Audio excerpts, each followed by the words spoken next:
You know what I felt like saying to the sports world yesterday? Like, calm down.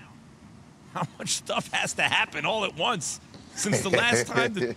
It's unbelievable. Since the last time we were on the air together, the three of us, everything's happened.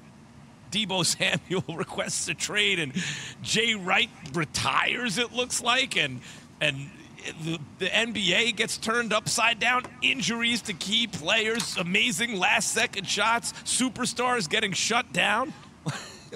It is time for Straight Talk, brought to you by Straight Talk Wireless. And, guys, we have so much to do at 9 a.m. We have our mock draft every day. We're picking another four. We're picking. You are picking another 4 teams.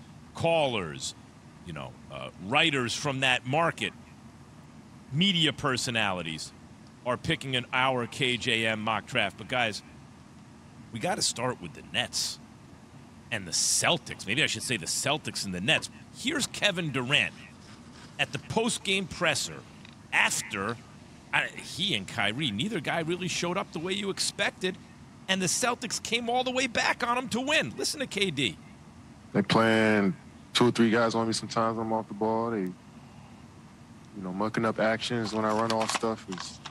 See Horford leaving his man to come over to hit me sometimes. They just playing 2 or 3 guys hit me wherever I go, and that's just the nature of the beast in the playoffs. And I feel like I got a couple good shots there in the fourth that just ain't go down. But yeah, I see a few of their guys around me every time I get the ball, or when I'm setting up, and so I got to be more patient, but also play fast sometimes too, and off the ball just be able to move a little faster, screen a little harder for my guys to get free.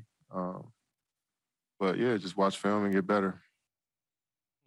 Max and Keith, did you hear that? The scheme by Ime Udoka was brilliant. The strategy and the physicality. And every time KD turned and faced, he saw a multitude of defenders. He was getting bumped. He was getting raked down on each and every time. That's the reason why him and Kyrie went a combined 1 of 17 in the second half. The plan was a masterpiece by Coach Udoka. You know what the plan was on the opposite side? It was the demise of a decision by both KD and Kyrie to have Steve Nash as their coach. I've said it multiple times on this show. So many people around the league have talked about Steve Nash's inability for in-game adjusting. And we saw that in their offense so many times in the second half. It was just, they were so stagnant. The ball died when it was in KD or Kyrie's hand. Nobody was moving off the ball. And that's when you talk about Boston going on a 23-4 run in the fourth quarter and coming back. This comes down to coaching to me. And I know we could talk about these guys, but there needs to be schemes that are put in place for these guys to be the best version of themselves. But at the end of the day, KD and Kyrie were the ones that stamped Steve Nash to be that guy. They called it.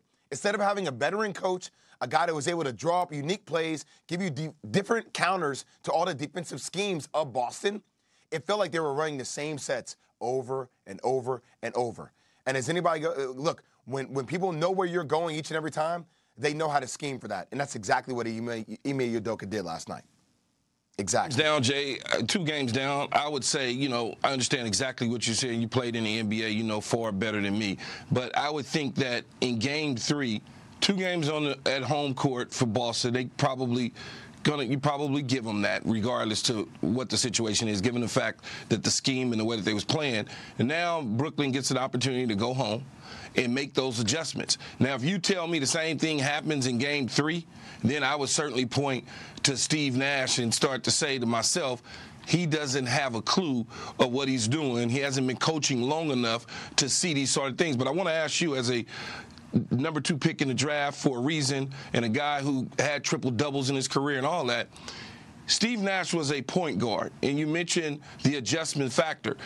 If he was the point guard on the team, not the coach, does he see it different? Well, I think, yeah, when you're on the floor, you actually, it's a different feel. But, I mean, that's why you bring him as a head coach, though, Key, right? Because he has all the experience on the floor. You're talking about a 2-time MVP. You're talking about a guy that can probe the defense better than anybody else that has probably played the game, one of the best to ever do it, an elite passer.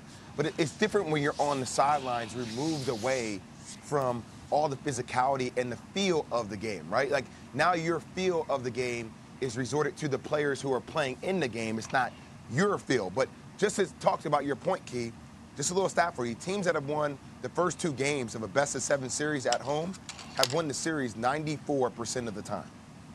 94% of the time. One thing you could say about every game 2 ever played, it's either one team is up 2-0 and is overwhelmingly likely to win the series. This is why you want home court, right?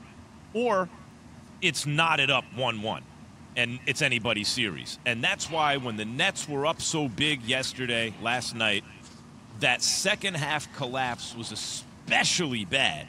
And the idea that, well, this is the way they're guarding KD. Come on, man. All the super greats always get guarded, always get all the attention. And that's another reason you have Kyrie on the team, to take some of that off your shoulders.